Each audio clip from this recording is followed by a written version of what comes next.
White Castles is one of the burgers. Holy crap. It didn't fall on the floor.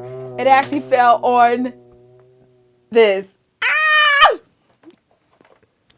I would have ate it anyway.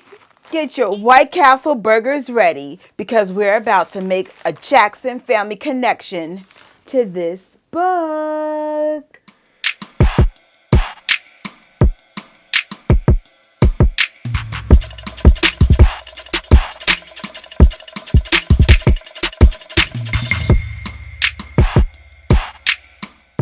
Hey guys, this is Gadget Trish.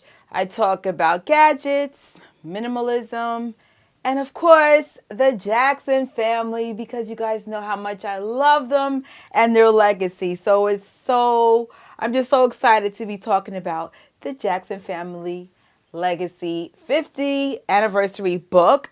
Getting back to my intro, yes, there is a connection between White Castle burgers and the Jackson family. It's something they mention in the first chapter of the book about how they used to love eating these White Castle burgers after their gigs. And if you guys, on a side note, if you guys are vegan like I am, White Castle now has a vegan option. It's called the Impossible Slider. Just ask them to hold the cheese and it's vegan. However, you don't eat stuff like this every day, people. This is once in a while. Just want to throw that out there. Junk food is still junk food. All right, back to the review. I brought two versions of this amazing book. I brought the hard copy and the Kindle version. I also took a couple of notes, breaking down the 5 sections. So let's just get into it. Since this is mainly a picture book, I'm not going to go into detail of the context of the book, only because it's not that much in there. You get 5 chapters and you get some insight from the brothers, and then you get to see these awesome pictures because it's really about just getting I would say a deeper look into some of the more iconic moments in their careers and of course in their history. So chapter number 1, it's called 2300 Jackson Street. And this is where you get some background story about Joe and Catherine meeting, how they moved to their home, their humble beginnings. Even though we've heard some of these things mentioned in other Jackson family books, like Jermaine Jackson, You Are Not Alone. There's also that Jackson movie. You've heard some of these things before, but it's those little tidbits that they give you in each form of media that makes you just say, wow, this is amazing. They came from practically nothing and became one of the most famous musical family of all time. What I like about the book, you get a perspective of most of the brothers, with the exception of Randy.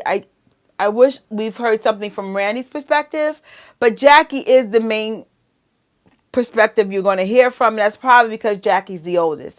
Jackie probably remembers things a little bit better than most. And it's cool. Like sometimes Marla might mention something, Tito might mention something, and of course Jackie might mention something, and then it might be intertwined with other celebrities or producers that were there in that time frame. And that's what I really love about the book.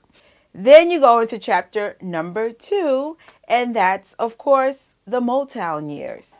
And you get some background about how they went from 2300 Jackson Street and how they got discovered to the Motown label. Some insight into some of their biggest hits. It's very career. It's very focused on their career, intertwined with a little bit of their personal life. But that's what I really like about the book. You know, for crying out loud, it's their 50th anniversary of the Jacksons' legacy. Then we get to the 3rd chapter, or the 3rd breakdown. It's called An Epic Decision. Great title because that's when they transition from going from Motown into Epic Records. They give you some background to why they left Motown and some of the struggles they've gone through. But the good thing about the Epic years is even though they never had the out the box hits they had with Motown, they start forming their own voices. They start making their own music. And I think that was the beginning of their career elevating, especially as young men, because they started as young boys and now they're men. Chapter number 4, Victory and Beyond. This is when Jermaine finally leaves Motown, even though I didn't mention that in the last breakdown. And the brothers go on Motown 25. Michael Jackson does the most famous performance of probably his career, that freaking Billie Jean with that moonwalk. And now they're on the Victory Tour. And this is the first time they've toured as a brother of 6. I guess that was the beginning of them going into their solo careers. You know, one thing I didn't know about Marlon was he had 2 albums. One got released and one didn't. And that's a little bit background on that. And going to chapter number 5, and the chapter that literally made me cry. The epilogue. This is when Michael passed away, and, you know, some of the brothers are speaking about how they felt, how they still miss him. I cannot imagine what the actual Jackson family members are feeling when, as a fan, that almost 10 years later, I personally still miss Michael. Never met the man in person, but his music, and of course the Jacksons' music, has touched me in a way that it feels like they are part of my family. So, you know, when I was reading some of the brothers' comments about how they felt about Michael being gone, I'm not going to lie, I started crying. Yeah, the brothers gave some of their insight, and it just breaks down everyone's singles and releases, mainly in the US, though. That's the main focus. The only thing that wasn't mentioned, but I'll be more than happy to mention it, Randy and the Gypsies album wasn't part of this book.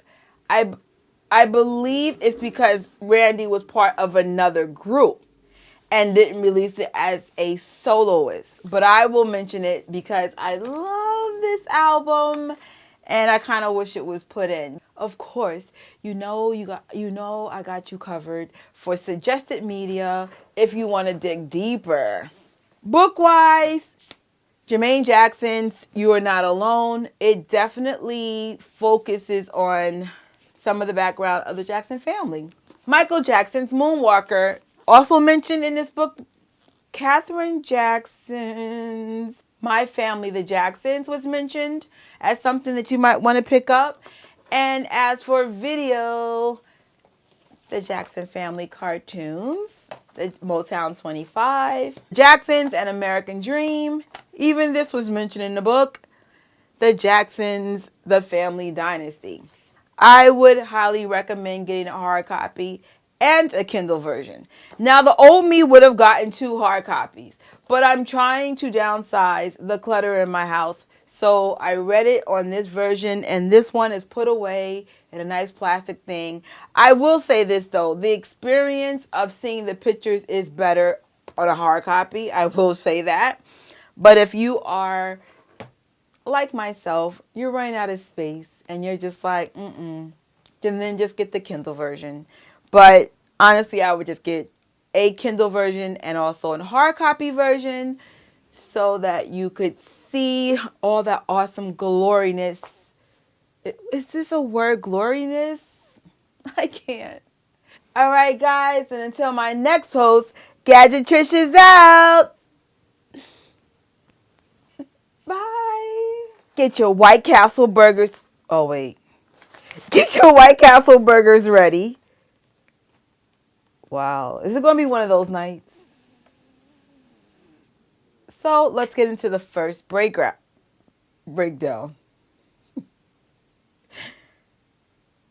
What a night. It went from boys to men. ABC, BBD. I couldn't help it. Can't help it. Girl is tired. But I just wanted to show love on this book. I'm going to stop go about my business, eat my White Castle burger. This is when you know you should just start all over, but I'm not.